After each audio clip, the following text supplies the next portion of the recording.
Maybe you know the problem, you want to install a fresh installation of Windows 11. So happily you start your virtual machine, you set up all the right parameters, and when you try to install you get the following message. Oops, Windows 11 cannot be installed on the virtual machine. So in this video I will show you how you can install Windows 11 in a virtual machine. To do this we need to download a tool.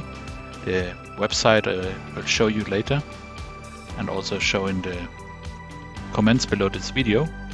And with that tool you're able to download an optimized ISO creator, which will download the official Windows 11 tool to create an ISO image, and it will modify it a little bit so the TPM functionality will be disabled. To do so, download it, extract it, shown here, and then just run the tool. In this next slide you will choose which Windows version, it's Windows 11, and we'll create an ISO file.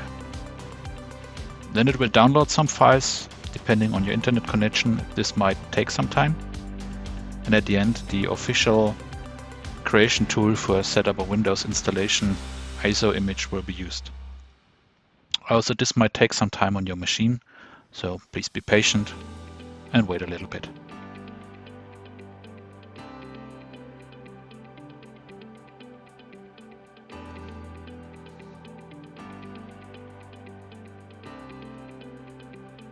When the tool is ready, you will find a new ISO file in the program folder, and now we can copy it to a safe place and use this ISO image to install the Windows 11 virtual machine.